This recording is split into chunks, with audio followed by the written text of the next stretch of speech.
मैं बताता चलो, मेरे लिए वक्त का वली, मेरे लिए बड़े एहसास वाला इंसान, मेहनत कश, जिसने जिंदगी भर हलाल खाया है और आराम का लुत्फ इसके अंदर नहीं किया है।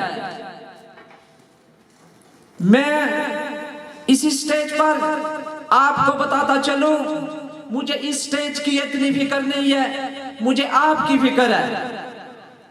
आप लोग हमें इक़्तिदार में लाते हो, ये स्टेज वाले इक़्तिदार एंजॉय करते हैं। ये तादाद में कम है, आप तादाद में ज्यादा हैं, और आपकी वजह से ये मुजफ्फराबाद का ईवान बसता है। अब बहुत लोगों ने यहां बात की है टिकट की। पहले तो मैं बताता चलूं आपको, मैं किसी पे तनकीद नहीं करता हूं, मैं किसी पे कुछ अल्फाज नहीं बोलता हूं। मेरे भाई ताहिर सलीम साहब ने यह बोला है कि टिकट की दौड़ में बेशुमार लोग थे, और मैं यह भी बताता चलूं कि मेरा नाम चंद दोस्तों के अलावा जो मुझ पे यकीन करते थे, उनके अलावा मेरे घर में मेरे भाई भी मुझ पे यकीन नहीं करते थे। क्यों बोला, ऐसा क्यों है, क्या है, क्यों उनको मुझ पर यकीन नहीं था?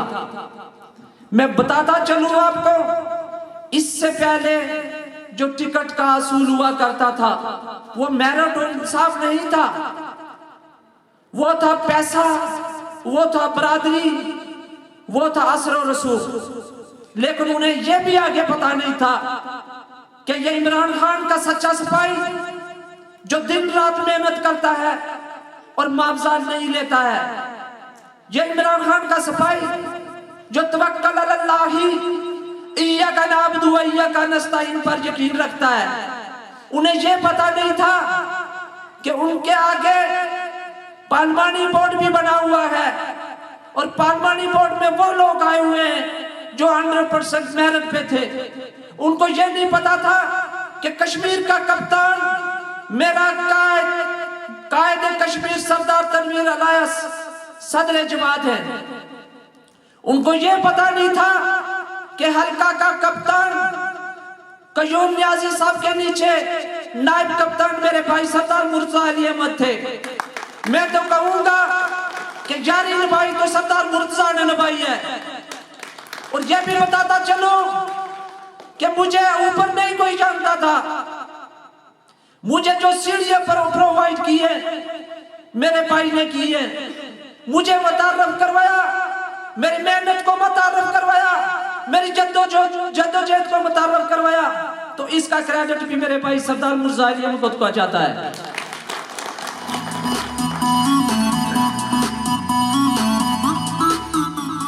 मैं बताता चलूं, आज ये आपका भाई सरदार शहीद नहीं आया है, ये वो मतवस्त तबका आया है।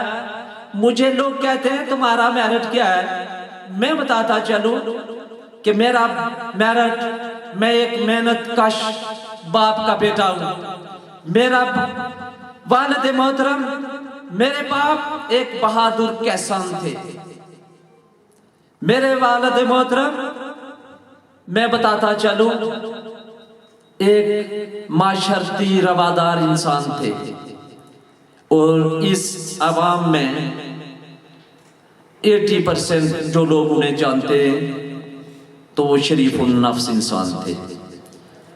पूरी जिंदगी उन्होंने मेहनत के बलबूते पे अपने माल मवेशी रखे, हमें पढ़ाया, और मुझे अपने बाप पे फख्र है कि मेरा बाप कम अज कम किसी चोरी में मुलव्वस नहीं था।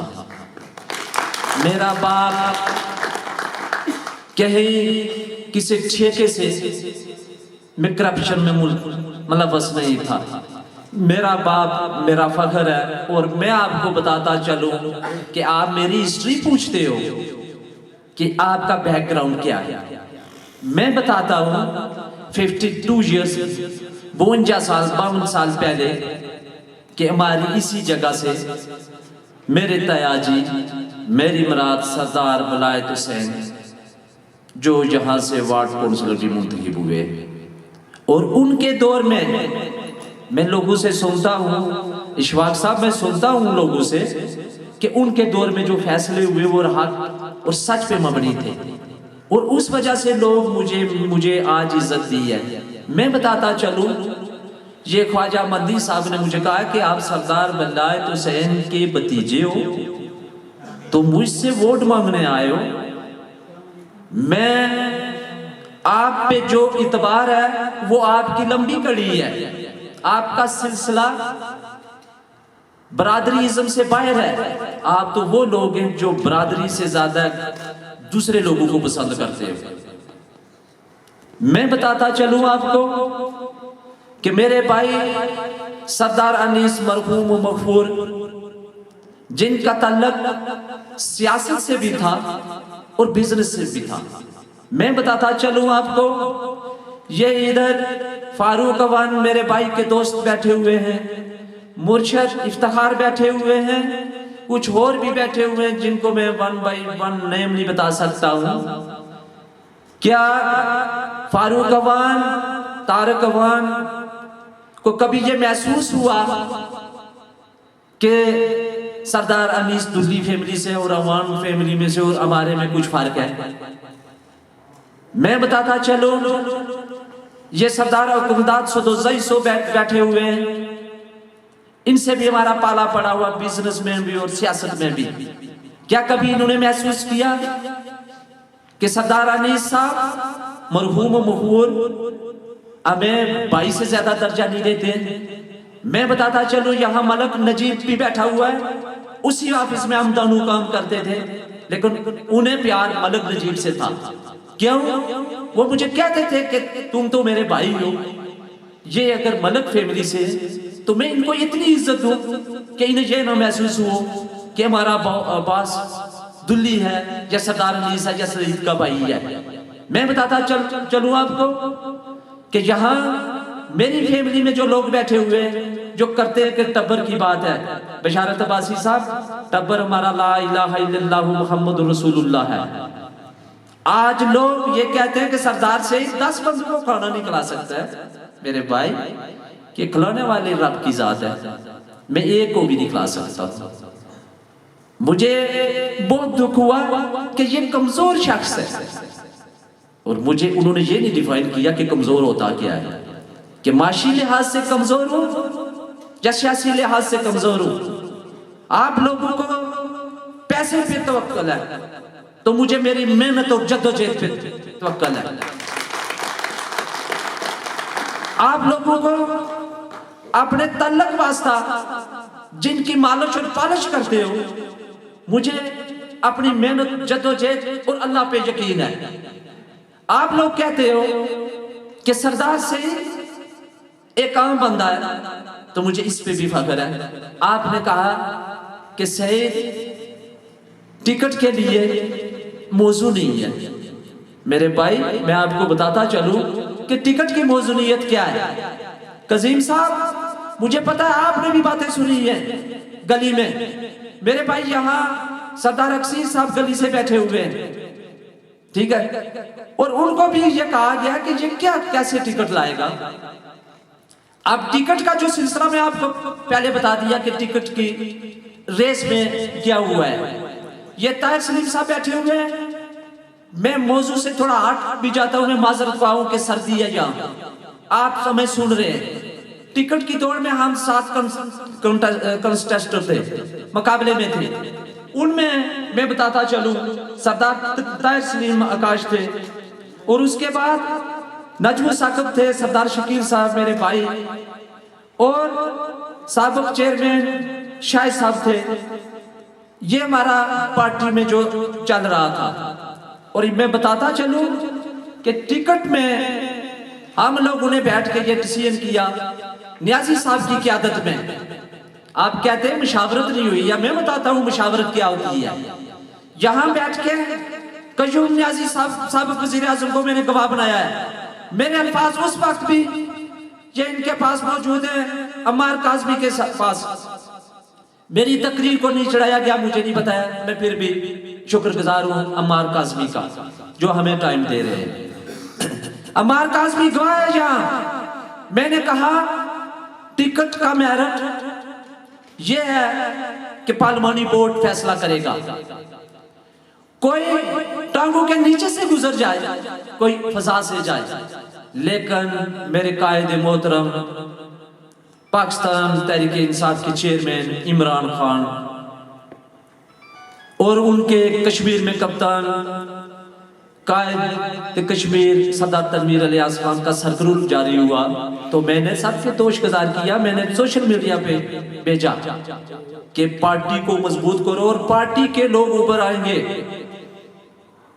तो पार्टी के जो अंदर राजे रियाज थे फैसलाबादी और पार्टी के अंदर नूर आलम लोटे थे जो पार्टी से इक़्तिदार लेकर कारकुनों पे जुल्म करते रहे हैं। मैं एक एक बात की मुझे पता है, मेरी जीत उस वक्त हो गई थी जब मैंने टिकट लिया था, जब मेरे घर वाले भी यकीन नहीं कर रहे थे। मेरी तकरीर को, मेरे इन लफ्जों को दूसरे मानी में नहीं लेना है, इस मानी में लेना है कि आप भी लोग टिकट हासिल कर सकते हैं अगर मेहनत करें तो उस वक्त भी मैंने बोला था कि टिकट का मेरिट यहां जो भी बनेगा, और मेरे अल्फाजों की तायद साबिक़ वज़ीर आज़म सरदार अब्दुल क़य्यूम खान नियाज़ी ने आखिरी फिक्रे में क्या कहा था कि पार्लिमानी बोर्ड का फैसला आखिरी होगा और उसे माना जाएगा, मनोन तस्लीम होगा। आज जो कहते हैं टिकट नहीं और हमारे साथ ज्यादा, अवाम हमारे साथ है। आप अवाम बटल मडोल की बात कर रहे हो, मैं आपको बताता हूं अवाम क्या है। अवाम आजाद कश्मीर की आबादी 48 लाख से आगे चली गई है। ये कोंडल शाही कहाँ है और बिम्बर कहाँ है। मैं जिले का प्रेसिडेंट था, लेकिन मैंने काम किया इमरान खान के कहने पे कि बिम्बर से लेकर तावबाट तक, कोंडल शाही तक मैंने पार्टी का काम किया है। तो उस अवाम से पूछो कि टिकट का हकदार ऐसे नहीं कोई बनता है। जब नियाज़ी साहब ने यहां क्या दिया है कि टिकट का जो मेरिट होगा, तकसीम होगा, उसे मानो कबूल किया जाएगा, तो उसके बाद मेरे ख्याल में ये बहस नहीं बनती है। मैं आज भी सरदार शकील साहब को, सरदार नजमुल साकिब साहब को ये दावत देता हूँ। मैं सब दूसरे आजाद उम्मीदवारों को भी दावत देता हूँ। मैं आपके तबके से उठाऊं, मेरा बाप कोई सरमायादार नहीं है या मेरी कोई कार कोठा बंगली नहीं है, ना मेरे पास कोई पैसा है।